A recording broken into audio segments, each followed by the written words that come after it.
నాయుడు గారి యొక్క నేతృత్వంలో అలాగే శ్రీ జనసేన అధినేత అయినటువంటి శ్రీ పవన్ కళ్యాణ్ గారి యొక్క సారథ్యంలో ఉన్నటువంటి నేతలు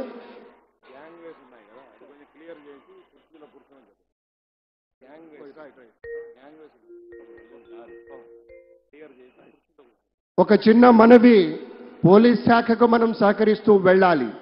మధ్యలో కొన్ని దారులుగా ఏర్పాటు చేశాం, కొన్ని సెగ్మెంట్గా ఏర్పాటు చేసి దారి విడిచిపెడితే ఆ దారిలో కూడా కొంతమంది అడ్డుగా నుంచున్నారట. కొంచెం అసౌకర్యం ఉంది. పెద్దలారా, మీకు చెప్పవలసింది కాదు, మీరు అన్ని తెలిసిన వారు.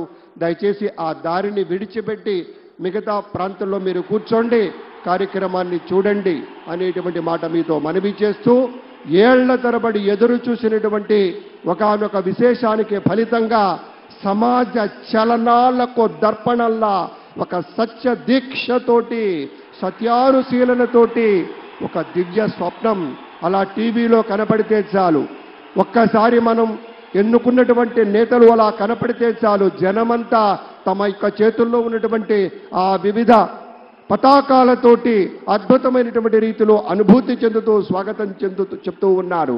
ఇక్కడ ఉన్నది మైత్రీ బంధం. 3 పార్టీలు కాదు, ఈ యావత్ ఆంధ్రప్రదేశ్ రాష్ట్రం నలుచెరుగులా ఉన్నటువంటి పెద్దల యొక్క మైత్రి బంధానికి ప్రతీకలా అటు భారతీయ జనతా పార్టీ, జనసేన, ప్రధానమైనటువంటి తెలుగుదేశం పార్టీ ఇవన్నీ కూడా ఉత్తమోత్తమమైనటువంటి లక్షణాలతోటి ఎంచుకున్నటువంటి సమాజ సేవ అన్న దానికి నిలబడి కట్టుబడి ఉంటామని ఈరోజు ప్రమాణ స్వీకారం చేస్తారు.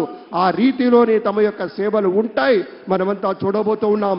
ఒక నిర్మలమైనటువంటి మనస్సుతోటి ఒక స్పష్టత కలిగినటువంటి అధికారిగా మన చంద్రబాబు నాయుడు గారి విజన్ గురించి యావత్ ప్రపంచ నేతలే గొప్పగా చెప్తారు.